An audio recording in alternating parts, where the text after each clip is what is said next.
Donald Trump guest hosting Saturday Night Live overnight. There were protesters in the streets, but it didn't seem to bother the presidential candidate, who cracked jokes and even showed off his dance skills. We're going to talk to George Stephanopoulos in just a moment, but first, let's go to ABC's Tom Yamas, who's covering the campaign trail for us this morning. Hi, Tom. Paula, good morning. So much anticipation going into last night. Trump reminded us within seconds of taking the stage. He's brilliant, he's handsome and rich, but clearly he can laugh at himself. He danced like Drake, and there was even a bounty by a Latino group for an audience member to call him a racist on stage. That actually happened, but not like everyone expected.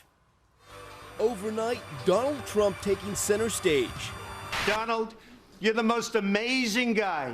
You're brilliant, you're handsome, you're rich, you have everything going. The world is waiting for you to be president. So why are you hosting Saturday Night Live? Why? And the answer is, I have really nothing better to do. The GOP presidential hopeful hosting Saturday Night Live for the second time. His last appearance in 2004. Nobody's bigger than me. Nobody's better than me. I'm a ratings machine. This time, Trump, who's known to joke on the campaign trail. I never attacked him on his look, and believe me, there's plenty of subject matter right there.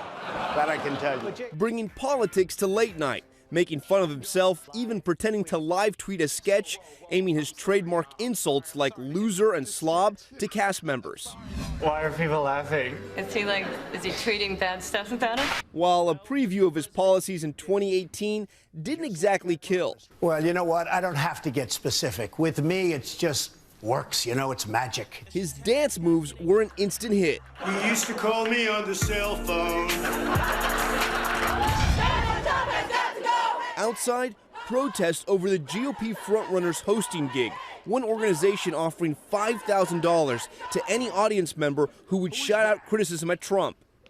Trump's a racist! Guest Larry David taking them up on it. What are you doing, Larry? I heard if I yelled that, they'd give me $5,000.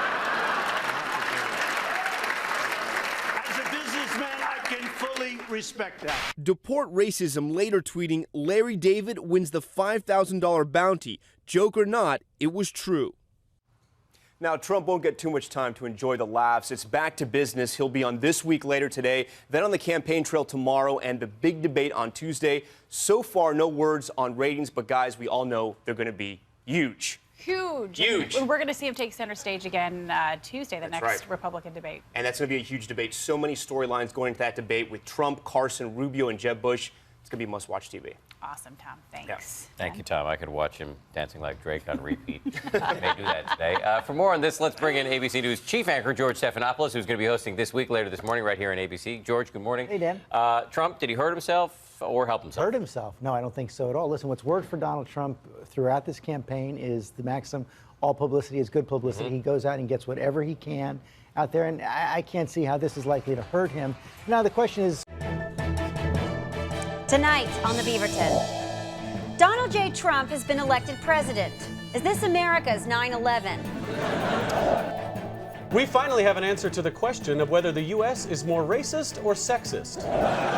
With Trump's victory, Hillary Clinton now makes an important decision: which prison gang to join.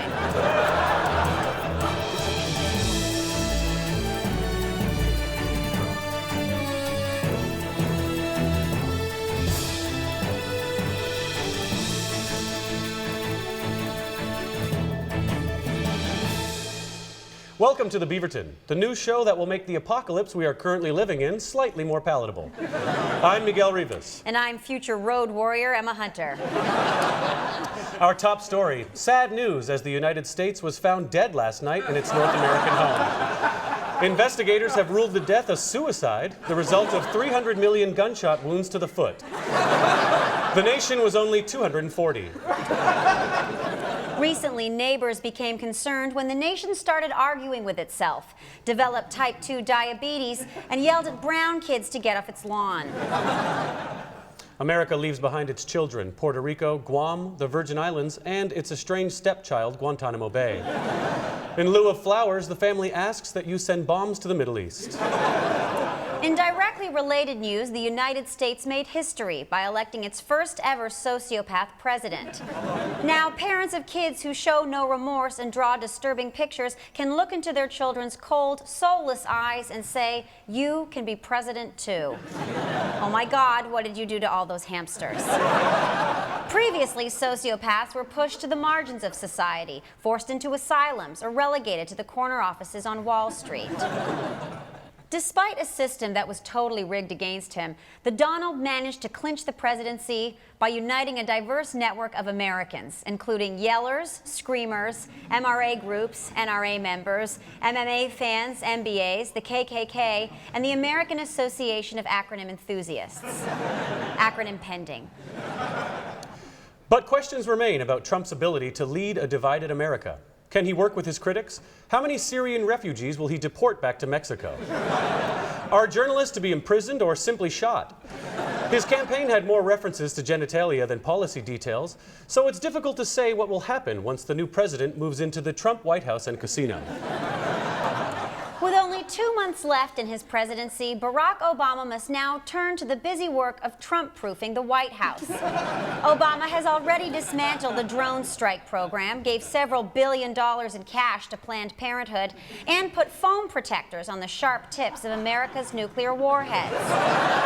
Additionally, he's placed safety plugs in all of the White House electrical outlets to protect Trump's tiny fingers. A baby gate on the stairs to the Situation Room, and installed safety latches on all female staffers' pussies. Once his presidential duties are complete, Obama intends to leave Washington and move back to his home state, Kenya.